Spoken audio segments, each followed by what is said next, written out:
할렐루야 감사합니다. 이 시간에 우리가 제5계명 다섯 번째 계명 제4계명에 이어서 계속해서 보겠습니다. 자, 우리가 이제 하나님께서 우리 계명을 주실 때에 크게 계명을 둘로 나누잖아요. 계명은 그래서 이제 이 두 돌판에 우리가 이제 칼빈의 기독교 강조 속에서 봤습니다만은 이 두 계명을 하나의 1계명부터 5계명으로 나누고 6계명부터 10번째 계명으로 나누면서 두 돌판 이야기를 하기도 하고 뭐 여러 가지 부분에서 말하기도 합니다. 제1계명부터 제3계명까지를 한 돌판으로 보고 그 다음에 이제 제4계명부터 10번째 계명을 두 번째 돌판으로 보고 그렇지만은 우리가 전체적으로 볼 때 두 돌판에 대한 이 10계명에 대해서 이 10계명의 두 돌판에 대해서 가장 정설은 1계명부터 4계명이 우리가 첫 번째 돌판이고 첫째 돌판이고 그 다음에는 두 번째는 5계명부터 10번째 계명 이것을 우리가 둘째 돌판에 새겨진 계명으로 이렇게 우리가 보는 거죠. 그죠? 두 돌판의 속에서 특히 이제 1계명부터 이제 그 4계명까지는 이 내용들을 통해서 하나님을 바라보게 하는 거죠. 하나님을 향한 우리의 신앙 내용을 담고 있다면은 이제 5계명부터 10번째 계명은 이 내용들이 사람을 향한 내용들을 담고 있습니다. 그때에 사람을 향한 계명을 담고 있을 때에 다섯째 계명이 왜 부모의 공경으로 갔을까? 왜 부모를 공경하라라는 부분들로 갔을까라는 것입니다. 이 부분들은 첫 번째 하나님에 대해서 우리의 모습들을 비춰 나갔다면 이제 하나님의 백성으로서의 우리가 이 땅을 살아갈 때에 사람으로서의 사람과 관계를 구성할 때에 제일 먼저 부모에 대한 부분들을 우리로 하여금 알도록 한 것은 이 관계를 통해서 하나님을 바라보게 하는 겁니다. 아시겠습니까? 하나님을 바라보게 하는 것. 그러니까 결국은 사람과 관계를 통해서도 하나님을 바라보라는 겁니다. 하나님을 바라보라. 부모를 공경하는 부분은 우리가 공경한다는 걸 통해서 하나님을 경외하는 신앙을 이 속에서 배울 수 있는 겁니다. 그리고 부모를 공경하라는 부분을 통해서는 두 가지가 주어지는데 의무상 특히 여러분들 10계명은 한 단면만을 말하고 있지 않습니다. 10계명은 한 단면을 말할 때 다른 이면에 대한 내용도 함께 설명하고 있어요. 10계명은. 그래서 이런 부분들도 칼빈 이야기를 했습니다. 앞 시간에 이제 공부를 했습니다만 이 부분들을 명심을 하시기 바랍니다. 자, 부모를 공경하라는 부분에 대해서는 제일 먼저 자녀가 부모를 공경하는 거지 않습니까? 그러면은 자녀가 배운 것이 없는데 어떻게 부모를 공경하겠습니까? 따라서 이 부모를 공경하라라는 입장은 부모 측면에서 자녀에 대해서 하나님의 말씀으로 이 내용들을 잘 가르쳐라는 겁니다. 가르쳐. 그 다음에는 자녀의 입장에서는 부모로부터 가르침 받은 것을 잘 지켜 준행하라. 가르침 받은 것을 잘 지키라. 그래서 우리가 보면은 쉐마 들으라, 그죠? 쉐마 들으라라는 뜻이잖아요. 쉐마 들으라라고 말하면서 무엇이라고 말씀을 주고 있습니까? 자녀를 어머니가 품에 안았을 때에 이 자녀가 말씀을 깨닫는 나이가 되지 아니할지라도 항상 우리의 영혼은 항상 열려 있거든요. 그래서 미간과 손목에 하나님의 말씀에 그것을 새겨서 고리로 이것을 차고 있으라. 왜냐하면은 그 아이가 여러 가지 부분에서 갓난 아이다 할지라도 우리의 영혼은 늘 깨어 있는 것이거든요. 그래서 그런 부분에 대해서까지 하나님 말씀을 가르치라는 것이죠. 그리고 또한 부모에 대한 공경에 대한 부분도 이 속에서 함께 곁들여져 있다 보시면 되겠습니다. 그렇기 때문에 부모를 공경하라는 것은 부모 입장에서는 자녀를 잘 가르쳐라. 그죠? 그 다음에 자녀는 가르침 받은 것을 어떻게 하라? 지켜라. 이런 부분들이 제5계명 속에 함께 담겨져 있다 보시면 되겠습니다. 자, 우리가 이제 59쪽 봅시다. 다섯째 계명, 네 부모를 공경하라. 그리하면 너의 하나님 나 여호와가 네게 준 땅에서 네 생명이 길리라. 자, 우리가 장수는 하나님께서 특별하게 베풀어 주시는 장수가 있고 일반적인 종 속에도 장수가 있습니다. 그것은 보편성입니다. 우리가 하나님 안에 들어와 있지 않는 유기된 자들도 보면 일반적 은총 속에서 지금 살아가고 있거든요. 그래서 이 장수라는 것은 누구든지 누릴 수 있는 하나님께서 허락하신 그 생명이 일어나는 불신자들에게도 장수가 있습니다. 그런데 이 속에서 지금 장수는 뭔가 하면은 하나님께서 베푸시는 특별한 은총이에요. 특별한 은총. 특히 여러분 솔로몬 보십시오. 솔로몬은 몇 살 때에 하나님으로부터 부름을 받습니까? 60. 사울은 80, 다윗은 70, 솔로몬은 60이에요. 그러면 솔로몬이 60이 될 수밖에 없는 이유가 있죠. 그죠? 하나님께서 뭐라고 솔로몬에게 말씀하셨습니까? 하나님께서 솔로몬에게 그 1,000번제를 드리면서 솔로몬이 하나님께 지혜를 구했지 않습니까? 하나님 나라 백성들을 다스릴 수 있도록. 그때 하나님께서는 지혜만 준 것이 아니라 부와 명성과 모든 것을 함께 줬죠. 그때 하나님께서 하나를 딱 빼죠. 무엇을 뺍니까? 장수에 대한 것을 뺍니다. 아시겠습니까? 장수에 대한 것을 빼고 나중에 장수에 대한 것은 나중에 성전을 짓는 그 과정 속에서 하나님께서 말씀하십니다. 네가 너의 아버지 다윗같이 나의 법도와 규를 지키게 되면은 너의 날이 영원할 것이고 네가 장수할 것이다. 그 부분을 이야기를 하는 거죠. 그런데 솔로몬이 여러분 잘 아시는 것처럼 말년의 솔로몬의 모습, 특히 이제 초기의 솔로몬은 하나님으로부터 적극적인 후원을 받죠. 왜 적극적 후원을 받습니까? 제가 이제 역다창에서도 이제 공부하면서 그 부분들을 굉장히 힘줘서 강조했죠. 그죠? 초기의 솔로몬이 자신이 20살 때 왕이 되면서 자신의 위치와 입장이 흔들리셨잖아요. 그리고 오직 하나님을 붙드는 방법밖에 없었습니다. 그 1,000번째도 오직 하나님의 신앙 가운데 붙드는 것이었거든요. 솔로몬이 20살 때 왕이 됐을 때는 여전히 4대 국적이 있었습니다. 여러분 잘 아시는 것처럼 3대에 대한 가장 강력한 세력 요압, 그 다음에 자신의 형 아도니아, 그 다음에 아비아달 제사장, 자신을 극구 반대하는 세력들이었습니다. 그 다음에 시므이, 베냐민 지파 속에서 이제 있었던 시므이, 이런 4대 국적으로 인해서 그가 국정을 온전히 하기는 정말로 힘들었습니다. 그래서 성전을 세운 것이 다윗이 970년에, 솔로몬이 970년에 왕이 되지만은 성전을 쌓는 것은 왕이 된 이후에 4년이라는 시간이 흘러서 BC 966년에 성전이 착공이 되거든요. 준공은 이제 그 뒤로부터 약 한 7년 뒤에 이제 있습니다만은 그 4년 동안의 기간이 왜 바로 성전 공사가 이루어지지 못했겠습니까? 자신이 왕위의 기반이 흔들렸기 때문에 성전 공사할 수 있는 여력이 없었습니다. 그리고 이 4대 국적들이 전부 다 해결되고 난 뒤에 이제 성전 공사가 이루어지게 되는 것이죠. 자, 이 속에 그가 초기에는 하나님으로부터 적극적으로 하나님이 솔로몬의 후원자가 됩니다. 왜 그렇겠습니까? 하나님의 법도 규를 지켜 나가는 거죠. 근데 그가 성전을 지으면서 그가 애굽 여인과 혼인을 하잖아요. 딱 한 가지 실수를 딱 하죠. 그 혼인하면서 애굽 여인을 위해서 집을 지어주죠. 그죠? 이런 부분들이 하나님의 법도와 규례를 무너뜨리는 아주 세미한 한 부분인데 그것이 전체에 무너뜨리는 역할을 하게 되는 겁니다. 그래서 솔로몬은 장수하지 못합니다. 하나님의 법도와 규례를 지켜 준행함이 되지 못했기 때문에 결국은 이스라엘 나라가 남과 북으로 갈라지는 요인도 그 속에서 발생됐거든요. 그래서 하나님께서 그 마지막 축복을 안 줍니다. 자, 이 속에 우리의 모습들이 또한 바르게 세워져야 됩니다. 따라서 네 생명이 길리라 라는 것은 우리가 일반적 은총 속에서도 장수함이 있는데 특히 이 속에서는 특별 은총을 통해서 특별히 이렇게 장수의 복을 주시는 거예요. 이 속에서 이제 솔로몬 같은 경우는 이런 부분에 해당이 되지 못했죠. 그죠? 자, 그것은 참고사항이었습니다. 자, 35절 봅시다. 이 계명의 폭넓은 범주는 어디인가? 자, 이거는 함께 읽읍시다. 시작. 이 계명의 목적은 주 하나님께서 자기의 경륜이 유지되는 것을 기뻐하심으로 우리는 그가 제정하신 상하 등급을 거역하지 말라는 것이다. 그러므로 요점은 하나님이 우리 위에 세우신 사람들을 우리는 존경하며 경의와 순종과 감사로 대해야 한다는 것이다. 따라서 우리가 멸시, 고집, 배은망덕 등으로 그들의 존엄성을 손상하는 것을 금지한다. 그러면은 이 범위가 폭넓은 범주 속에서 어디까지 있는가? 부모를 넘어선다는 거죠. 아시겠습니까? 그래서 우리가 예를 들면은 국가의 지도자들에 대한 부분들을 잘 따라야 된다는 겁니다. 그런데 자, 부모를 공경하는 부분이 되면서 문제가 생겼습니다. 뭔가 하면은 부모를 공경하라는 것은 부모의 의견을 잘 따르는 이야기잖아요. 그런데 예를 들면은 부모가 불신앙 속에 있습니다.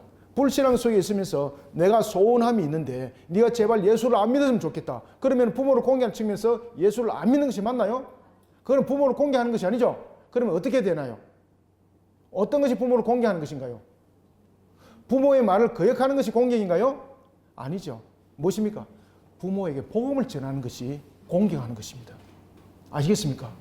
그래서 부모가 불신자라고 내가 우리 집안에 두 가지 종교가 들어오는 것을 허락지 않는다. 그러니 너는 예수를 믿지 말아라. 예, 어머니 그 명예 제 5계명을 따르겠습니다.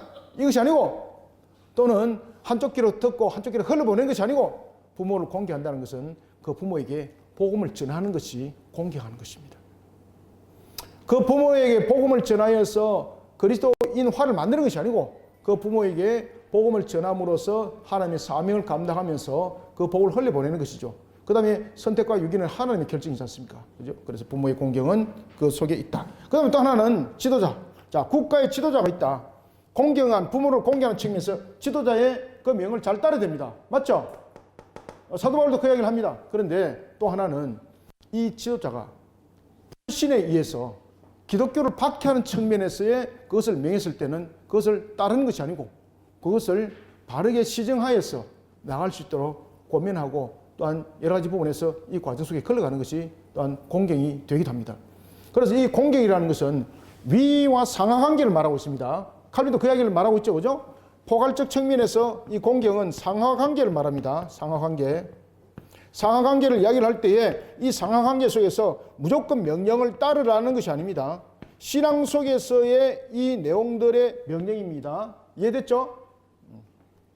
그리고 또 하나는 이 포괄적 측면에서 부모를 공경하라는 것은 부모는 자녀를 가르칠 책임이 있다 없다? 있다. 그러니까 교회는 하나님의 말씀을 성도들에게 가르칠 책임이 있다 없다? 있다. 그 다음에는 나라 국가는 하나님의 바른 법도와 규례를 가르칠 책임이 있다 없다? 있다. 아시겠습니까?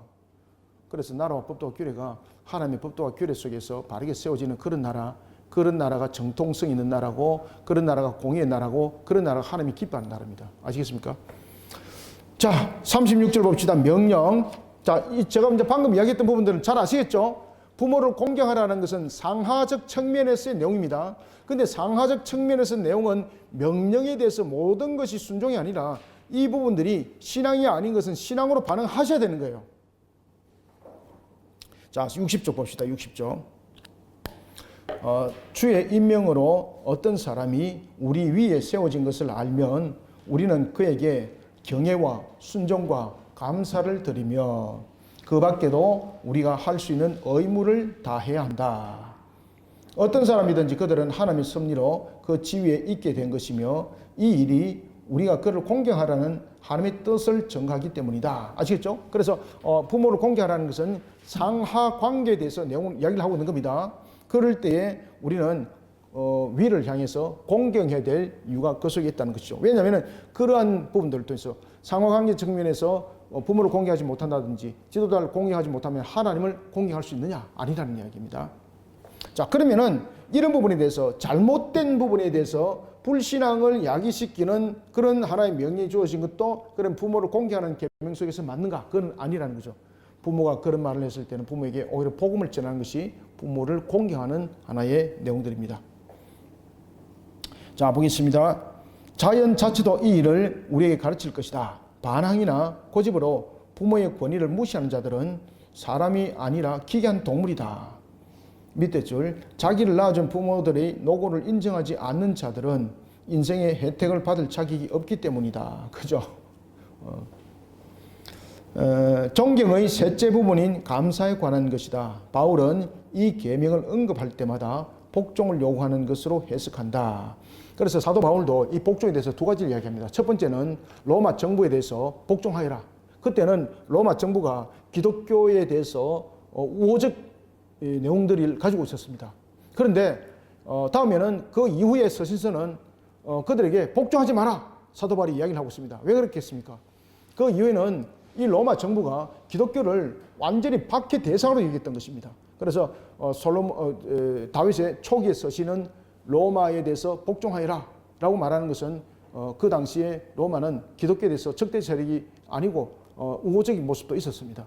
그러나 바울 서신의 뒤에는 보면은 말기에는 보면은 그러한 로마 정부의 그러한 명예에 대해서 따르지 마라 라고 말하는 것은 전부 다 불신앙 속에서 야기되고 있는 문제들이었죠.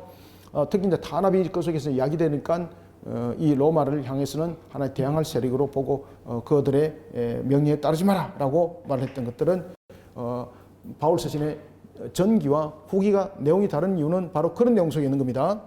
자, 37절 약속을 봅시다. 약속. 권면하는 의미로 약속이 첨가됐다. 이것은 여기서 우리에게 명령하시는 복종을 하나님이 얼마나 기뻐하시는가를 보다 더 잘 알리시려는 뜻이다. 바울이 이것은 약속이 있는 첫째 계명이라고 한 의도는 이 말을 바늘로 삼아 무감각한 우리를 찌르는 것이다. 자, 여러분들 우리가 보면은 자 제5계명에 보면은 하나님께서 우리에게 명령했죠, 그죠? 그리고 복종을 하게 되면은 이 복종을 하나님은 기뻐한다고 말하면서 약속이 첨가되죠. 그 약속이 첨가된 약속이 뭡니까? 장수죠, 장수, 그죠? 장수죠. 그래서 우리가 이 부분들의 계명들을 잘 지켜 나가야 된다라는 것들은 하나님이 이 내용들 속에서 굉장히 기뻐한다는 것이고, 또 하나는 인간의 도리로서의 제일 먼저 부모의 공경이라는 것은 우리의 근본과 근원이 우리 속에 바로 세워져야 된다는 것입니다. 그러니까 우리는 부모를 통해서 창조주 하나님을 늘 경외하고 늘 경배하는 모습 속에 흔들림이 되어서는 아니 된다는 것입니다. 그죠? 자, 그 다음에 이제 38절 봅시다. 위헌. 주께서는 부모를 올바로 공경하는 자녀들에게 현세의 축복을 약속하시는 동시에 고집세고 불순종하는 자녀들에게 저주를 피할 수 없으리라고 암시하신다. 이 계명이 확실히 시행되도록 주께서는 그런 자들을 모두 사형에 처해져야 한다고 율법에서 선언하시고 처벌을 명령하셨다. 여러분들 10계명 속에서 그 계명을 어기게 되면 전부 다 어떻게 되는 거 아세요? 죽는 겁니다. 죽는 거. 전부 다. 그러면은 우리가 이 10계명 속에서 왜 그렇게 하나님께서 명을 했을까라는 것입니다. 결국은 10계명을 우리에게 지키지 못하면은 너희는 죽음에 이를 것이라 라는 것은 우리는 인간이 살아나가면서 모든 우리의 화복의 주관자는 하나님이라는 것을 우리가 명시시키고 있고, 그 다음에는 우리가 하나님을 향한 신앙 속에 세우지 못하고는 우리에게는 생명이라는 것은 보존받을 수 없다는 것입니다. 그죠? 그래서 우리는 하나님께서 주신 이 계명을 우리는 두려움만으로만 바라보는 것이 아니라 이것이 바른 신앙의 관점 속에서 지켜나가야 될 분명한 말씀이라는 것. 그리고 또한 하나님께서는 그 계명을 지키지 못하도록 그냥 계명만 주고 우리에게 던진 것 아니죠. 선악을 알게 하는 실과를 먹는 날엔 반드시 죽으리라 이 말씀을 줄 때 이미 아담에게 그 말씀을 지켜 준행할 수 있는 그 모든 능력을 줬죠. 그래서 왕권, 선자권, 재산권을 줬음에도 불구하고 그것을 유기된 상태 속에서 결국은 인간이 죄를 범한 것과 똑같습니다. 10계명 준 것 우리가 지킬 수 있는 요소가 하나라도 없다면 하나님께서 그 계명 주지 않습니다. 왜 그러면 불합리하거든요. 왜 그러면 지킬 수 없잖아요. 그런데 하나님께서는 그것을 믿음으로 지킬 수 있게 하셨고, 그리고 또 하나님께서는 그 계명을 지키도록 우리에게 법도와 규율을 줬죠, 그죠? 그러니까 그것을 지켜 준행하면은 하나님의 계명을 지키는 것은 우리가 생각하는 것보다 쉬워요, 여러분들요. 그런데 우리는 하나님께 주신 계명을 어렵다고 계속해서 이야기를 하는 거죠. 그건 왜 그런가 하면 새 속에 물들은 속에서 그것을 자꾸만 끌어당기면서 이것을 비유하기 때문에 그렇습니다. 그러니까 우리는 세속과 단절이 굉장히 중요합니다. 세상과 단절하는 것이 아니라 세속과 단절해야 되는 겁니다. 세상은 우리가 살아갈 곳이에요. 그렇지만 세속은 무엇인가 하면 세상 속에 살아가면서 타락한 모습 속에서 있는 것이 세속이죠. 세속을 끊어내지 못하니까 이 계명이 무엇이 되는 겁니까? 지키지 못할 하나의 울타리가 되고 규범이 되고 그리고 족쇄가 된다 보는 거예요. 그렇지만 우리가 세상을 살아가면서도 하나님의 계명을 온전히 바르게 지켜 나가게 되면은 그 속에 참 평강이 있고 참 안식이 있고 그 속에 참 복을 누리는 것이 있다는 것을 여러분들은 그것을 깨달으셔야 되는 거죠. 자, 이 부분들을 우리에게 설명하고 있던 것입니다. 자, 38절 다시 한번 봅시다. 주께서 부모를 올바로 공경하는 자녀들에게 현세의 축복을 약속하시는 동시에 고집세고 불순종하는 자녀들에게 저주를 피할 수 없으리라고 암시하신다. 이 계명이 확실히 실행되도록 주께서는 그런 자들을 모두 사형에 처해져야 한다고 율법에서 선언하시고 처벌을 명령하셨다. 고령에 이르기까지 벌을 받지 않는 사람들도 있을는지 모르나 그들은 현세에서 하나님의 축복을 받지 못하고 비참하게 겨우 살아가며 앞으로 더욱 큰 벌이 기다리고 있다. 그래서 여러분들 고령이 돼서 그런 벌을 안 받았다고 야 나는 그러면 그 벌을 면했구나 이게 아닙니다. 여러분들이 잘 아시는 것처럼 행위책이 전부 다 기록되어 있죠. 그죠? 행위책이 전부 다 기록되어서 그 행위대로 여러분들 그 모습을 다룹니다. 불못에 빠지면은 불못의 온도가 똑같지 않습니다. 아시겠습니까? 그래서 행위책이 있는 겁니다. 그 행위대로 갚는다 그랬습니다. 사소한 행위도 그 불신에 대한 사소한 행위도 그 사소한 불의도 그 뜨거운 불못에서 감당을 하지 못하는데 하물며 그 죄가 많으면 어째 되겠습니까? 그 고통은 갑절에 이르게 되는 겁니다. 그래서 야, 이 땅에서 죄를 지어가지고 이 죄나 저 죄나 똑같이 지었는데 뭐 불못은 똑같네. 아닙니다, 여러분들. 안 똑같습니다. 아시겠습니까? 반드시 다릅니다. 반드시 다릅니다. 그래서 우리가 천국에 살아갈 때도 상급이 있잖아요, 여러분들요. 뭐 그것을 가지고 또 사람들이 또 이상하게 이야기를 하죠. 누구는 또 뭐 또 빌라에 살고, 누구는 또 뭐 일반 주택에 살고, 누구는 뭐 아파트에 살고, 이 헛된 소리 하시면 안 돼요, 여러분들요. 천국에서 상급은 무엇인가 하면 상급은 반드시 있어요. 근데 그 상급은 다른 사람들에게 부러움이 되기도 하지만은 시기가 아니에요. 다른 사람들이 야, 정말로 좋겠다 이러면서 그 부러움이 대상이 되면서도 시기 질투가 일어나지 않는 거예요. 우리에게 뭐 살아가는 부분에서 선을 그어가지고, 그러면 상급이 많은 사람은 뭐 남쪽 100m 지역에서 뭐 기름진 땅에 살고, 그 다음에 그보다 좀 더 못한 땅에 살고, 그럼 이게 천국입니까? 구별되는 거지. 아시겠습니까? 천국은 그 개념이 아니에요. 천국의 상급은 지옥의 불못에 대한 내용과 또 달라요. 아시겠습니까? 반드시 상급은 이때 그 누림은 함께해요. 그래서 그 상급은 하나님께서 그것을 누리게 하는 것은요, 그 영적인 부분들이, 그 만족이, 자, 여러분들 어떤 일들을 했을 때 똑같은 일을 했는데 결과는 젓가락 하나지만은 어떤 사람은 그 젓가락 하나 보고 기쁨이 없는데 어떤 사람은 굉장히 기쁘잖아, 그죠? 이런 부분들과 뭐 좀 비유가 좀 그런지 모르겠습니다만 바로 그런 내용들입니다. 완전히 그 느끼는 바가 다르다는 것이죠. 이런 부분들을 참고하시기 바랍니다.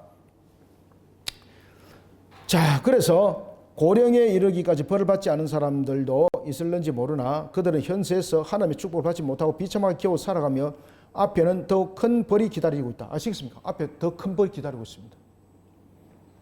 우리에게 대한 명령은 부모에게 순종하되 주 안에서만 하라는 것이다. 제가 앞에서 이미 설명했죠. 자, 부모의 순종은 어떻게 하라? 그렇죠. 주 안에서. 주 안에서 하라는 것은 무엇입니까? 불신앙 속에서 이 부모의 공경이 성립되는 것은 아니라는 뜻이죠. 주 안에서 하라. 부모에 대한 공경을 어디서 하라? 그렇죠. 주 안에서 하라.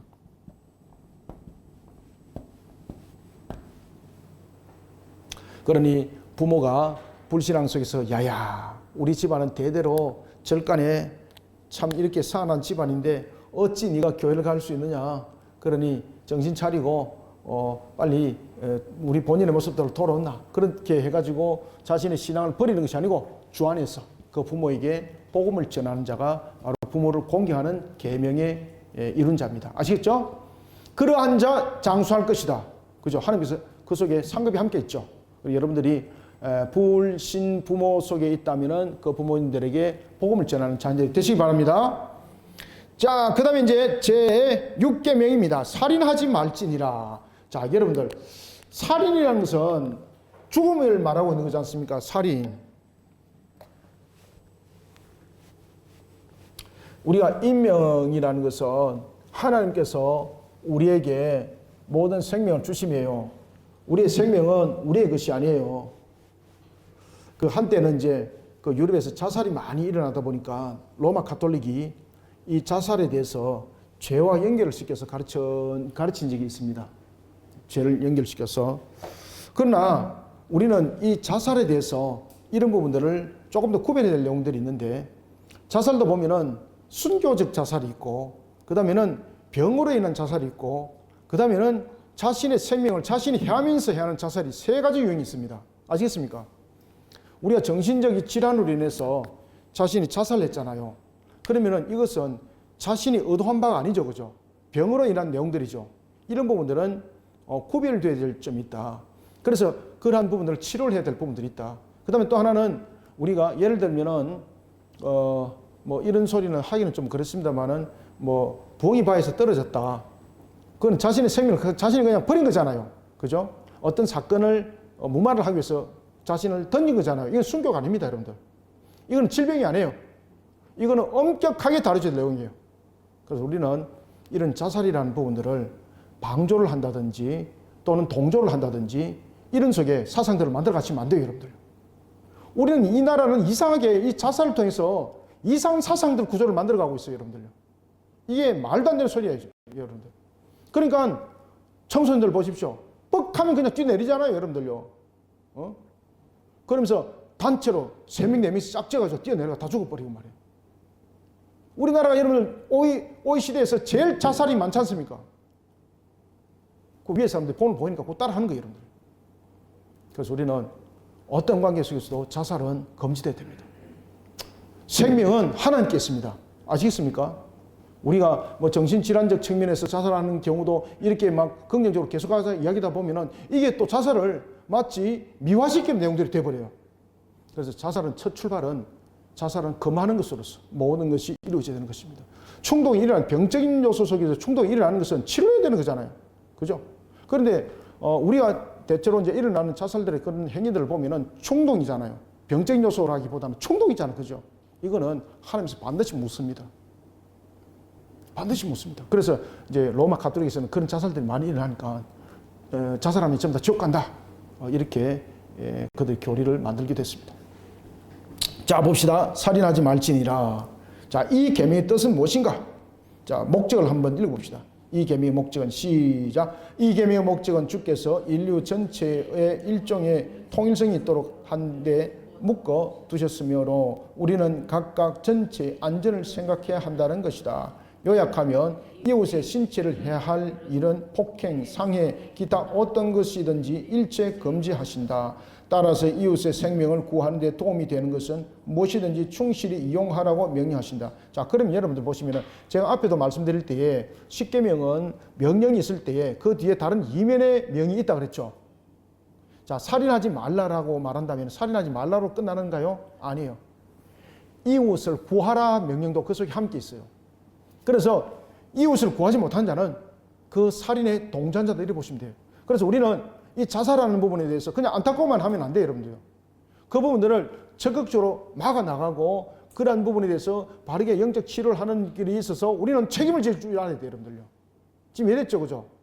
이것을 그냥 뉴스 한번 듣는 거 끝나면 안 돼요, 여러분들요. 아, 그럼 내 안타깝네, 이게 아니에요, 여러분들요. 그에 대해서 우리는 느껴야 되는 거예요. 교회들이 여기에 대해서 책임을 다하지 못했다는 것을 느껴야 되는 거예요. 야, 그러면 뭐 교회가 뭐 나라에 온 것과 책임 다져야 되나? 맞습니다. 책임 다져야 됩니다. 그래서 영적 지도자잖아요, 교회가. 그죠? 맞죠? 안 맞습니까? 안 맞습니까? 맞아요. 이제 안 맞다 그러면 내가 이제 맞다고 말할 때까지 이제 끝까지 이제 질문할 거니까 일찌감치 이제 맞다고 고백하는 것이 좋지, 그죠? 왜 그러냐면 그게 진리이기 때문에 제가 그렇게 하는 거예요, 제가. 그래서 여러분들은 어떤 관계에서도 살인하지 말라라는 것은 내가 다른 사람 안 죽였으면 살인이 아니다, 이게 아닙니다. 살인하지 말라라는 것은 내가 또한 간접적인 살인을 이웃에게 범하면 안 된다는 명령이 그 속에 함께 있습니다. 그리고 또 하나는 이웃의 생명을 구하는 일에 책임을 다라도 그 속에 함께 있습니다. 자, 여러분들, 우리가 뭐 저희들 교회 같은 경우는 이제 이 구제 헌금을 하거든요. 굉장히 중요한 얘기입니다. 그 왜 그런가 하면은, 자, 이웃을 돌아볼 책임이 있어요, 우리는. 우리가 밥 한 그릇 가지고 우리가 먹을 때에 우리 반 공기만 먹어도 안 죽잖아요, 그죠? 예를 들어서 한 공기가 있는데 이 수북한 거 안 먹어도 되잖아요. 요만큼만 먹어도 되잖아요. 그러면은 이만큼 남잖아, 그죠? 이만큼 남거든요. 그러면 이것을 가지고 이웃을 향해서 우리가 배고픈 영혼들을 향해서 그것을 공급할 수가 있어야 되는 거죠. 예를 들면은 나는 요만큼만 먹어도 사는데 이웃은 아무것도 없어요, 먹을 것이. 그렇게 해서 그가 죽었습니다. 예를 들면은, 그러면은 이웃이 죽은 거잖아요. 그런데 나는 알면서도 그것을 공급 안 했잖아요. 그러면 살인죄 적용됩니다. 지금 무슨 말인가 아십니까? 이웃에 대해서 책임감이 있다는 이야기입니다. 내가 이 부분들을 배가 산만하게 올라오도록 먹는 그런 모습이 되지 않고 우리가 일정한 부분들을 먹게 되면은 생명이 지장이 없는 거잖아요. 그래서 자신이 먹고 남은 것을 나눠주는 것이 아니라 함께 나눔이 돼야 되는 거예요. 책임이 있다는 거죠. 사회적 책임. 이웃에 대한 책임이 있다는 거죠. 그래서 저와 여러분들이 물질을 많이 가진 사람들, 물질을 가지고 자신이 누리는 것으로만 끝나는 것이 아니에요. 그 물질을 준 하나님께서 그에게 책임이 있다는 거예요. 그래서 하나님은 그걸 반드시 물어요, 여러분들요. 그래서 물질은 흘려보내는 거예요, 흘려보내는 거. 이런 속에 우리가 이웃을 사랑하는 것, 살인하지 말라. 이 계명들이 이 속에 다 있어요, 여러분들. 그렇기 때문에 십계명을 잘 지키셔야 돼요. 십계명은 반드시 이면을 함께 말하고 있어요. 살인하지 말라. 내가 어디 가서 몽디 가서 두드려 패가지고 남을 죽이고 칼로 찔러서 남을 죽이고 이것만이 살인이 아니에요. 아시겠습니까? 간접적으로 상대에게 나눠주지 못함으로 그 상대가 굶주려서 죽었다. 그러면 살인죄예요. 이런 부분들이 3세기, 4세기 신학자들에게 철저했습니다. 제가 말씀드렸죠, 그죠? 가르침을 줄 때. 그래서 요한 코리스도스모스 같은 경우는 구제하지 않는 자는 구원이 없다. 이렇게 같이 말할 정도였습니다. 그리고 이제 그들은 자신의 전 재산을 팔아서 구자연일에 가난한 자들을 전부 다 나눠줘요. 나잔주스 그레고르스 같은 경우는 아주 부자였거든. 자기 아버지도. 정말로 그 재산을 친족들이 막 탐을 내고 싹 다 팔아버려요. 그래가지고 가난한 자들 전부 다 구제하고. 그리고 그는 하나님께 생명을 드릴 때 아무 소유도 없이 갑니다. 그냥. 자, 이와 같이 살인하지 말지니라. 이 계명은 이웃에 도움을 주지 못하면 그 또한 살인죄다. 이 계명의 목적은 주께서 인류 전체에 일종의 통일성이 있도록 한데 묶어 두셨으므로 우리는 각각 전체의 안전을 생각해야 한다는 것이다. 요약하면 이웃의 신체를 해할 일을 폭행, 상해, 기타 어떤 것이든지 일체 금하신다. 따라서 이웃의 생명을 구하는 데 도움이 되는 것은 무엇이든지 충실히 이용하라고 명령하신다. 살인하지 말라. 이 계명은 이웃의 생명을 도우는 일에 도우라는 것도 그 속에 함께 설명하고 있다. 자, 살인은 손이 나는 것이지만 마음의 분노, 또 살인이 또 있다. 자, 예수님께서 산상수훈터에서 가르쳤죠. 그죠? 우리가 심령 속의 죄가, 우리는 형법상에서는 그게 죄가 아니잖아요. 그런데 율법에서는, 하나님의 법에서는, 십계명에서는 그것을 반드시 죄로 여깁니다. 왜? 영혼이 굉장히 중요하잖아요. 자, 인간이 죄를 범할 때, 육신이 죄를 범할 때 제일 먼저 그 출발은 영혼으로부터 시작됐죠. 우리가 마음으로부터 그 사람을 미워한다. 마음으로부터 우리가 그 사람을 미워하고, 그 다음에 시기하고, 분내고, 그 다음에 판단하고, 그 다음에 마음으로 그를 저주하잖아요. 저주하고 죽이잖아요. 이거 전부 다 살인죄입니다. 살인죄. 그뿐만 아닙니다. 언어 살인죄도 있습니다. 언어. 자, 마음으로부터 일어나는 것도 이 살인죄가 적용됩니다. 그 다음에는 이 언어상으로서 보면은 나가라고 했잖아요. 나가. 이게 멍청한 놈 이 말이거든요. 이거 영혼을 죽이는 겁니다. 이거. 그래서 하나님께서는 영혼 살인죄로 적용시킵니다. 이게 산상수훈터에서 예수님께서 말씀하신 겁니다. 이게. 그래서 우리는 마음으로 살인하지 말고, 아시겠습니까? 마음으로 살인하지 말고, 그 다음에는 언어로 살인하지 마시길 바랍니다. 살인죄는 그저 무기를 가지고 상대를 죽이고 이것만이 아닙니다. 그래서 살인죄는 굉장히 범위가 포괄성을 가지고 있습니다. 아시겠죠? 자신이 직접 그 사람에게 살인을 항해하지는 않지만은 그 사람이 생명을 잃어버리는 그 과정 속에서 도움을 안 줬다든지, 그 다음에는 그런 환경 속을 그냥 배척했다든지, 그것도 살인죄다. 그 다음에 마음으로부터 그 영혼들을 미워하고 이런 것도 영혼의 저주거든요. 그 살인죄다. 그 다음에 언어로 살인죄다. 언어로 나가라고 말하면은 이 멍청한 놈이라고 하거든요. 그 멍청하다는 것은 하나님께서 창조하신 창조물에 대해서 멍청하다는 거잖아요. 그러면은 그 영혼을 죽이는 것이 된다는 거죠. 그래서 유대인들은요, 자녀들에게 저주를 하질 않아요. 우리나라는 대표적으로 60년대, 70년대 자녀들 보시면은 얼마나 저주를 많이 합니까? 이런 싸가지가 없는 놈은 뭐 그냥 뭐 아주 그 좋은 말이고, 빌어먹을 놈. 그죠? 그렇지. 새가 10,000발이나 빠질 놈. 다리 밑에서 쪼아왔다 그러고 막. 그죠? 처음에 저주잖아요. 이게 여러분 영혼 죽이는 겁니다, 이거. 근데 유대인들은 그렇게 하질 않는다는 거죠. 자녀를 축복한다는 거죠. 그러니까 이 유대인들은 자라나가는 환경 속에서 하나님이 나에게 지혜를 주셔서, 하나님이 나를 축복하셔서 이 속에서 살아나가는 개념이기 때문에 바라보는 방향과 각도가 달라요, 여러분들. 그래서 여러분들은 이 계명들을, 특히 살인하지 말라, 이 계명은 굉장히 깊숙이 보셔야 됩니다. 그래서 살인은 손으로 낳은 것이지만은 마음의 분노도 있다. 아시겠죠? 정오심이란 건 시기, 질투 이런 것들, 이 영혼 죽이는 거다. 우리도 그런 일들을 종종 하잖아, 그죠? 그래서 우리가 그리스도인들로서 우리의 모습들을 이렇게 바르게 세워야 되는 거예요. 그 다음에 언어가 인격이라고 하잖아요. 언어의 살인 아주 중요합니다. 예수님께서 아주 중요하게 다뤘습니다. 산상수훈에서.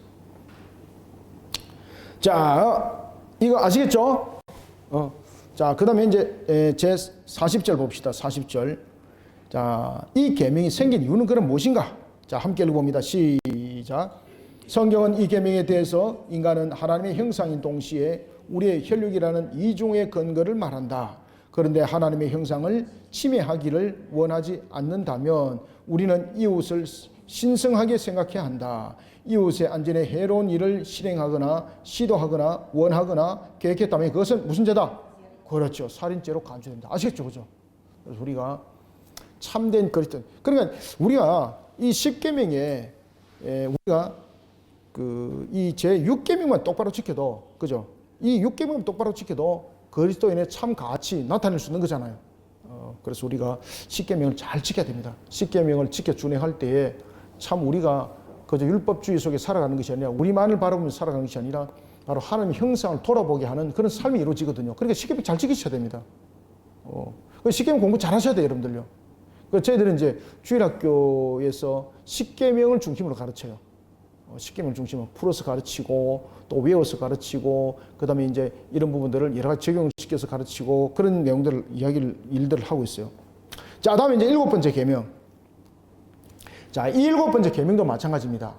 자, 이 간음이라는 부분들은 우리가 크게 두 가지로 나타나는데, 무슨 간음, 무슨 간음? 육적 간음, 영적 간음이 있는데, 이 부분들은 여러분 좀 구별해서 보셔야 됩니다. 칼빈도 이런 이야기를 이미 다 하고 있습니다. 자, 간음은 우리가 두 가지 형태로 일어나는데, 하나는 육적 간음이고 두 번째는 영적 간음이에요. 육적 간음은 그 행위로 나타나는 거잖아, 그죠? 자, 영적 간음은 두 가지로 나타나요. 영적 간음은 두 가지로 어떻게 나타나는가 하면은, 하나는 그렇죠, 우리의 신앙 속에서 나타나는 불신앙. 그 다음에 두 번째는 마음으로 간음이에요. 육적으로 행위를 통해서 이 간음은 여러분 잘 아시잖아요, 그죠? 근데 너무나도 놀라운 사실은 우리나라에 간음죄가 적용이 됩니까, 안 됩니까? 안 되죠, 그죠? 그러니까 이래 이제 그 바람 피우는 사람들이 참 좋은 나라에 산다, 이렇게 말하고 있지 않습니까? 이 나라가 개판입니다, 이게. 그것을 가지고 인권적 부분들로 좀 해석해가지고 그때 한참 그렇게 해가지고 없어진 거잖아요. 참 이게 나라 법들이 하나님의 법도와 규례 속에서 세워지면 나라는 번성하게 돼 있고, 하나님의 법도와 규례를 벗어나면 나라는 패가 망신하게 돼 있습니다. 그러니까 딱 그런 식으로 하니까 지금 나라가 보십시오. 완전히 그냥 오합지졸이고 나라가 개판 5분절이 되어 있지 않습니까? 그죠? 중심이 어디 있습니까? 전부 다 범죄자 소굴인데. 자, 영적 간음은요, 크게 두 가지입니다. 영적 간음은 우리가 불신 속에 젖어들고, 우리가 하나님 외에 다른 신을 섬긴다. 다른 신을 섬기면 이건 뭡니까? 영적 간음이에요. 영적 간음. 그래서 용서받지 못해요. 자, 그 다음에 영적 간음은 이와 같이 신앙 속에서 우리에게 내용들을 담고 있습니다. 그 다음에 이제 자, 이런 부분들 있죠. 이게 이제 영적 간음 속에서 큰 이제 사건을 터뜨렸던 대표적인 사람이 솔로몬인데, 솔로몬이 보시면은 하나님을 향한 그러한 예배 속에 그가 세워지면서 동시에 어떤 일을 범했습니까? 말곰, 밀곰이라는 신전 속에서 그가 함께 섬겼던 것. 그 애굽 여인을 그가 맞이하면서 그 사건들이 터졌거든요. 이와 같이 내가 오늘은 교회 갔다가 그 다음에는 절간에 가고 이런 것들 전부 영적 간음이에요. 영적 간음. 자, 그리스도인들 가운데 정치인들이 그런 짓 잘하죠. 표를 얻기 위해서 할렐루야 이러면 만지만 성령이요 이렇게 하다가 난 좀 그 다음 주 보니까 절간에 가지고 합장하고만 표를 얻기 위해서, 그러면 그것이 하나님께서 용인했다 천만에 영적 간음, 영적 간음. 그런 걸 가지고 또 목사님과 또 상담을 했다. 목사님이 하나님이 이해하십니다. 그렇게 가르쳤다면은 그 목사는요 영적 간음의 주도자예요. 주도자. 하나님 용서 안 해요, 여러분들요. 신앙을 정기를 지켜야 되지. 표를 얻기 위해서 정치하는 건 아니잖아요, 여러분들요. 정치하는 목적도 하나님의 영광을 위해서. 그죠? 그 다음에 사업을 하는 것도 하나님의 영광을 위해서. 우리가 살아나가는 것도 하나님의 영광을 위해서잖아요. 근데 그게 영광입니까? 영광을 가리는 거지. 심지어 어떤 사람은 장로였는데 선거를 위해서 절간에 가서 법령까지 받았어요. 제가 누구라고 말은 안 하겠는데 법령까지 받았어요. 법령까지. 말이 됩니까 이거? 이게 영적 간음이에요. 영적 간음. 하나님이요 이 영적 간음을 용서 안 해요, 여러분들요. 왜냐하면 그 하나님 모독하는 행위거든. 하나님 모독하는 행위거든요. 그래서 우리가 이런 영적 간음을 이 나라 속에 진짜 만연해 있는 모습 속에서 되면 안 됩니다. 그래서 정치인들에게 가장 만연해 있는 것이 영적 간음, 영적 간음. 어떤 정치인이 그랬죠, 그죠? 절간에 나는 내 신앙을 지켜야 된다. 갈 수 없다. 그러니까 절간에서 난리가 났잖아, 그죠? 조계종에서 네가 뭐냐, 네가 뭐 그럼 당선되기 싫느냐, 뭐 이렇게 막 협박하고 막 공갈하고, 그거 전부 다 공갈 협박죄로 전부 다 잡아내야 돼요. 우리나라 법으로 말하면, 그죠? 근데 왜 그것은 그렇게 적용 안 돼요, 여러분들요? 종교라는 부분들을 가지고 엉들리는 거죠. 그런데 기독교 부분에 대해서는 그런 부분에 또 종교를 또 예외를 둬버려주고, 그러나 기독교는 언제든지 짓밟아야 될 대상이 됐던 것이고, 그런 모습은 우리의 신앙의 정결하지 못한 속에서 세워진 하나의 전부 다 대가입니다, 여러분들. 영적 간음 무섭습니다. 그 다음에 마음으로부터 일어나는 간음, 이거는 누구도 확인할 수 없는 거죠. 누구로부터 흠모하고 이런 부분들, 누구를 좋아하고 이런 부분들은 다른 겁니다. 그래서 이 영적 간음이라는 것은 우리가 영적 간음이 가장 많이 형성되는 것이 무엇이겠습니까? 이 부분들이 음란 사이트, 아시겠죠? 이 음란 사이트를 보면서 영적 간음들이, 엄청난 영적 간음들이, 마음의 간음들이 생겨납니다. 특히 이게 청소년 문화 속에서 여러분 얼마나 지배하게 일어나는 거 아십니까? 저도 이제 인터넷으로 신문을 보거든요. 그럼 인터넷에 신문을 보면요, 이거 신문을 봐야 될지 말아야 될지. 왜 그런가 하면은 인터넷으로 기사를 이렇게 보고 있는데 한 면에서는 여러분들 보셨죠, 그죠? 안 보셨습니까? 여러분들은 너무나도 그렇게 해서 그게 안 보이는 것 같네. 한 면에서는 이 음란의 사이트들이, 이 포털 사이트들이 돈 주면 막 올려주거든요. 네이버 같은 경우도. 막 올라와요, 막. 그러면 그것을 청소년들이 누구든지 클릭할 수 있어요. 어떤 분들은 그럽니다. 그거 19살 이상 돼야지 볼 수 있는데요. 부모들 주민등록 외워가지고 자녀들이 또 클릭아웃 들어가죠. 그죠? 그러니까 타락의 극치가 이와 같이 영적 간음을 하도록 인터넷이라든지 이런 유튜브라든지 이런 하나의 내용 속에서 청소년들을 물들게 할 뿐만 아니라 성인들도 그 속에서 물들이 있습니다, 여러분들. 그러니까 이런 그 음란 사이트가 우리로 하여금 대표적으로 마음을 간음하게 만들어요. 왜냐하면 그런 영적 이 잔재 속에서 늘 사람을 그런 대상으로 보거든요. 그래서 우리는 이런 마음으로부터 일어나는 이 간음, 이런 부분들도 우리가 십자의 신앙으로 이것을 척결하지 않으면 우리는 이 속에서 가장 쉽게 무너지는 것이 이 속에 있습니다. 인간이 죄를 범하면서 제일 먼저 나타나는 것이 무엇입니까? 성적 수치를 가리는 거잖아요. 이 문제거든요. 그러니까 이런 문제, 마귀가 얼마나 이 문제를 가지고 지금 많이 그 부분들을 조장을 하고 있습니까? 그래서 여러분들이 잘 아시는 것처럼 지금 유튜브라든지 그 다음에 네이버라든지 뭐 이 인터넷을 통해서 일어나고 있는 여러 가지들은 음란한 사이트들은 이와 같은 영적 간음을 통해서 우리를 무너뜨릴 수 있는 마귀의 아주 중요한 작품이기도 합니다. 전략이기도 합니다. 이 부분들을 우리는 십자가 신앙으로 전부 다 물리치셔야 돼요, 여러분들. 자, 이런 부분들의 사회 정화, 오늘도 기독교 속에 일어나야 되는 거예요, 여러분들. 인터넷을 정화시켜야 되는 거예요. 근데 우리가 그 일들을 하지 못하잖아요. 심지어 교회 속에서도 뭐 그런 일들은 일어나는데 뭐. 그래서 우리가 이런 계명에 대한 부분들을 잘 지켜야 됩니다. 자, 봅시다. 그래서 계명의 일반적 해석, 이 계명의 목적은 하나님이 정숙과 순결을 사랑하심으로 우리는 모든 부정을 멀리해야 한다는 것이다. 요약하면 우리의 육의 추악이나 정욕의 난무에 더럽혀져서는 안 된다는 것이다. 결혼이 아닌 남녀 결합은 모두 하나님 보시기에 저주받는 것이며, 참 우리가 여러분들 보시면은 요즘에 이 결혼 제도를 가볍게 여기죠, 그죠? 그러면서 뭐 동거 속에서 모든 것이 이루어지고 있고, 참 이런 것도 우리가 잘 생각하셔야 됩니다. 이거 또 하나는 우리가 간음에 대해서 여러분이 잘 아셔야 되는 것들은, 자, 수정에 관한 부분들. 요즘에 이제 이 연예인들도 그런 것들이 있죠, 그죠? 뭐 우리나라 연예인은 아니지만은 모 연예인이 자신이 결혼을 하지 않았는데 다른 남자의 정자를 취하해서 자녀를 낳았죠. 이 간음입니다, 간음. 그래서 지금 간음은요, 이와 같은 육적 간음, 영적 간음이 굉장히 다양성 속에서 나타나요. 굉장히 다양성 속에서. 자, 특히 우리가 체외 수정, 체내 수정을 봅시다. 예를 들면은 우리가 자녀를 낳는 데 있어서 자녀를 불임이 됐잖아요. 불임이 되다 보니까 아내가 다른 남자의 정자를 취합니다. 서로 간에 관계한 것은 아닙니다. 아시겠죠? 이것을 우리가 이제 체내 수정, 체외 수정에서 이야기를 하고 있거든요. 그러면은 다른 남자와 관계를 하지 않고 그냥 이것을 자궁에 그냥 정자를 주입을 시켰을 뿐이다. 이 간음 아닐까요? 입니다, 간음. 그럼 우리는 이런 거 가지고 우리는 가볍게 보는 거예요. 그냥 자녀를 낳는 출산의 목적의 모든 것이 이해가 돼버린 거예요. 네? 그건 다르죠. 그것은 계대 결혼 속에서 하나님의 언약의 성취 속에서 일어났던 그 신앙의 그거하고 내용은 완전 다른 겁니다. 그건 창세기 때 제가 이제 가르쳤던 것을 잘 보시면 되고, 그것은 이런 간음이 아니고 그것은 신앙의 계보적 측면에서 하나님의 언약의 성취, 그리고 이제 그런 속에서 하나님께서 유다에게 하나님의 말씀을 향한 잘못된 그 신앙을 고쳐 나가는 속에서 그 사건이 터지는 겁니다. 그래서 그것은 이제 기업 물을 자, 이거는 그 계대결혼과 이 부분들은 다른 겁니다. 이 계대결혼은 이 부분들이 아닙니다.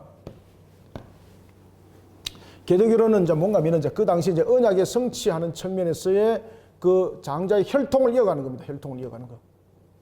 이것과는 우리가 자녀에 대한 이런 수정에 대한 부분들은 완전히 다른 겁니다. 완전히 다른 겁니다. 완전 다른 겁니다. 완전 다른 겁니다. 그것은 이제 하나님께서 이 계대 결혼을 통해서는, 특히 유다 다말 사건은 하나님께서 일정 부분의 한 사건을 통해서 하나님께서 허락하심이고, 지금 이 속에서는 본질적으로 자신의 남자가 있는 거잖아요. 남편이 있는 것인데 아내가 임신이 되지 못하니까 다른 남자의 이런 정자를 취해서 자궁에 주입시킨 거잖아, 그죠? 이거는 여러분 간음입니다. 간음입니다. 그래, 이 계도 결혼하고 언약적 측면에서 성경에 놓은 것은, 그것은 딱 한 사건으로서의 그것을 신뢰로 설명하는 것이고, 이것이 보편적으로 설명되는 것 아닙니다, 성경에서는. 그래서 유다가 다시는 자신의 며느리 다말과 동침하지 않잖아요. 그러니까 이 개념과 이 개념은 완전히 지금 다른 것을 설명하고 있는 겁니다. 그래서 이 자녀를 얻기 위해서 이와 같이 다른 남자의 정자를 취해서 이와 같이 우리가 자궁에 임신을 한다든지 이런 부분도 우리는 간음이다. 그 다음에 이제 앞에 이제 살인죄도 이제 한 부분들에 대해서도 한번 이야기를 해봅시다. 살인죄 부분에 대해서도 우리가 이제 체외 수정 같은 걸 하다 보면은 이것이 건강한 정자를 골라내는 거잖아요. 정자, 난자. 그런데 우리가 생명은 어디에서 생명인가 하면요, 그 몸에 정자와 난자가 잉태되면은 그것은 이미 생명이에요, 생명. 그런데 우리가 이제 그 의도적으로 시험관 아기들을 할 때 이렇게 이제 그 하나의 건강한 세포를 하나만 이제 주입하기 위해서 다른 것도 이제 잉태됐지만 다 버리는 거잖아요. 이게 이제 생명을 소홀하게 여기는 생명의 살인죄입니다, 그것도. 그래서 기독교인들은 생명이 어디까지인가라고 말한다면은 우리는 뇌파가 아닙니다. 의학적 부분에서는 그 사람이 죽은 것을 어디로 판명하고 있습니까? 뇌가 반응을 하느냐 안 하느냐, 이 부분들 가지고 사망의 진단을 내립니다. 그런데 기독교에서는 사망의 진단을 어디로 내릴까요? 심장의 멈춤입니다. 심장의 멈춤. 아시겠습니까? 그래서 우리가 이런 부분들을 통해서도 반드시 아셔야 되고, 그 다음에는 기독교에서는 안락사를 살인죄로 봅니다. 안락사는 살인죄입니다. 우리가 괴로워서 그냥 빨리 죽고 싶다. 그러나 우리가 자신이 생명이, 우리가 어떤 사고를 당해가지고 인명을 연장하는 부분에 대해서는 그런 부분들은 선택 부분들이 있습니다. 그죠? 치료되지 않은 부분인데 그냥 호수만 꼽아 놔놓고 계속 연장하는 부분들이 있잖아요. 그럼 저는 인명 연장을 저 스스로 포기해놨습니다. 저는 그 카드를 가지고 다닙니다. 저는. 하나님께서 허락하신 그 생명에 대해서 그 생명의 연한이 다 됐으면 그냥 천국을 가면 되는 거예요. 그런데 이런 부분들을 여러 가지 부분들의 요소를 통해서 만들어 나가는 것들을 굉장히 중요하게 다루고 있습니다. 특히 이제 안락사 문제. 어떤 나라입니까? 네덜란드입니까? 어디입니까? 거기서는 안락사를 법에서 자신들이 보장을 하는 거죠. 그래서 우리나라 사람들 죽고 싶으면 그 나라 가면 되는 거예요. 그죠? 그럼 그 나라 가면 안락사를 시켜주고 그런 일들이 있습니다. 이 살인죄입니다. 살인죄. 자, 이런 부분들이 우리 속에 만연해지고 있다는 사실입니다. 이와 같이 살인의 다양성, 그 다음에는 간음의 다양성, 이런 부분들이 우리 속에 일어나고 있는 것이 일반적 내용 속에도 지금 전개되고 있습니다. 자, 결혼이 아닌 남녀 결합은 모두 하나님 보시기에 저주를 받은 것이며 우리가 무절제한 정욕에 빠지는 것을 막는 데 필요한 대책으로서 결혼 생활이 제정되었다는 것은 분명하다. 그래서 결혼 제도가 굉장히 중요하죠. 그죠? 결혼 제도는요, 사회를 지키는 건강한 모습이기도 하고 결혼 제도는 가정을 지키는 기준이에요. 그래서 일부 다처가 하나님께서 허락지를 안 했어요. 인간의 죄를 범하면서 제일 먼저 일부 다처를 누렸던 사람이 누굽니까? 라멕이에요. 라멕이 첩도를 주잖아요. 그리고 인류 최초로 그가 스스로 우상이 되는 거죠. 가인을 위해서는 하나님이 벌을 7배를 내려면 나에게 까불면 벌이 몇 배다? 77배다. 그죠? 하나님 위에 있는 거죠. 그래서 스스로 우상이 된 거죠. 근데 스스로 우상이 됐던 대표적인 인물이 라멕이고, 또 하나는 하나님께서 이뤘던 한 가정이라는 그런 하나의 우리의 사회 공동체의 그 원리를 깨뜨렸던 바로 사람이 라멕이었습니다. 가인의 7대 손. 그죠? 자, 이런 부분들 우리가 잘 돌이켜 볼 수 있어야 됩니다. 자, 봅시다. 자, 42절. 그러면 독신주의는 옳은가? 자, 여러분들, 독신주의 속에 살아갔던, 사도 바울이 어떤 사람은 독신이다, 어떤 사람은 독신이 아니다, 이렇게 볼 수 있는데, 사도 바울은 독신이 아닐 수가 있어요. 왜 그러냐면, 그가 공의 회원이었잖아요. 공의 회원은, 결혼하지 않은 사람은 공의 정식 회원이 될 수 없어요, 여러분들요. 그죠? 그러나, 그가, 우리가 이제 성경 보면 그의 아내에 대해서, 그의 가족에 대해서 일체 이야기하고 있지 않아요. 그래서 우리는 사도 바울을 독신으로 보기도 하는데, 어떤지는 알 수는 없어요. 그런데 이 독신이라는 것은 우리에게 하나님께서 우리에게 특별한 어떤 사명을 줬다든지 어떤 특별한 맹세로 인해서 일어나는 그런 상황들은 우리가 허용이 되지만은 일반적 독신이라는 것은 허용되지 않죠. 그죠? 그게 왜 그렇습니까? 생육번성 충만함의 그 원리 속에 우리를 두셨기 때문이에요. 자, 독신주의는 옳은가? 함께 읽습니다. 시작. 하나님이 특별한 은사로 놓아주신 사람들이 아니면 우리는 모두 우리의 본성의 상태 때문에 또 타락 이후에 타오른 정욕 때문에 이중으로 여성과 결합하지 않을 수 없게 된다. 그래서 사도 바울도 보면은 이게 금혼에 관해서 이야기할 때 뭐라고 말합니까? 혼인하지 못하여서 나중에 정욕에 이끌려서 간음하는 일에 들어서지 않도록 결혼하여라. 그렇게 권하잖아. 그죠? 자, 계속해서 읽습니다. 그러므로 사람은 각각 자기가 받은 것을 알아야 한다. 순결은 멸시하지 못할 덕성임을 나도 인정한다. 그러나 그것은 다만 일시적으로 사람에 따라 혹은 거부되고 혹은 부여된다. 아시겠죠? 그죠? 모든 사람들이 독신이 옳은 것은 아닙니다. 이것은 그 상황이나 그 사람의 특수성에 대해서 허락될 뿐이에요. 그렇기 때문에 독신이 옳다, 그러다. 이것은 논의의 대상이 아닙니다. 그러므로 정절을 지키기 어려워 이 싸움을 이길 수 없는 사람들은 결혼해서 도움을 구하며 그들의 부름의 정도에 따라 정조를 지켜야 한다. 자, 43절. 이 계명에 관련 지은 결혼은 아무도 결혼을 무익한 것이나 무용한 것이라고 경솔하게 말하지 말라. 처가 없이 살 수 없는 사람이 아니면 독신 생활을 동경하지 말라. 또 동시에 독신 생활에서는 육신의 안식과 편리를 구하지 말고 결혼 생활의 구속이 없으므로 경건의 모든 의무를 더욱 민첩히 다할 수 있도록 대비하라. 그리고 이 축복을 얼마 동안만 받는 사람이 많으므로 독신을 계속하기에 자기가 적합한 동안만 결혼을 단념하라. 정욕을 억제할 힘이 없어지면 주께서 이제는 결혼의 필요성을 자기에게 부과하신 것을 인정하라. 칼빈도 이런 결혼했죠, 그죠? 아내와 약 한 9년 정도 살았거든요. 이제 사별을 하고 그 이후에 이제 재혼을 했는지 아닌지도 나타나지 않습니다. 그래서 그 이후에 독신으로 사는 거로 칼빈은 나타나고 있습니다. 그래서 칼빈은 결혼 생활도 해봤고 독신도 해봤고 그러니까 이런 부분들에 이제 기독교 강요를 기록할 때 정확하게 그 내용들을 이야기를 하는 겁니다. 우리가 독신을 살아가는 것은 하나님께서 특별하게 어떤 사명을 줬을 때에 그 부분들이 독신에 이루어진 것이지 이것이 그냥 사회적 보편적 측면에서 권장될 내용은 아니다 이거. 왜냐하면 우리가 정욕 가운데서 이길 수 있는 능력이 없거든요. 오히려 범죄한다. 그러니 결혼하여라. 이렇게 말을 하고 있습니다. 자, 44절 보고 잠깐 또 쉬고 진행하겠습니다. 자, 44절 정숙과 정조 함께 읽습니다. 시작. 결혼한 남녀가 자기들의 결합을 하나님이 축복하신다고 인정한다면 동시에 그들은 정욕을 억제하지 않고 방탕하게 되어 결혼을 더럽혀서는 안 된다는 권면도 받는 것이다. 혼인의 종기상과 절제에 합당하지 않은 일은 전혀 허용하지 말아야 한다. 이와 같이 주 안에서 맺어진 결혼 생활의 절도와 정숙을 회복해서 극단적 음탕에 빠지지 말아야 한다. 밑에 줄. 따라서 순종하고자 노력하는 사람은 마음속에서 악한 음욕이 타오르는 것이나 눈이 타락한 욕망으로 달리는 것이나 몸에 응탐한 장식을 하는 것이나 추잡한 말로 생각을 더럽히는 것이나 욕망이 무절제한 생각을 타오르게 하는 것을 일체 허락해서는 안 된다.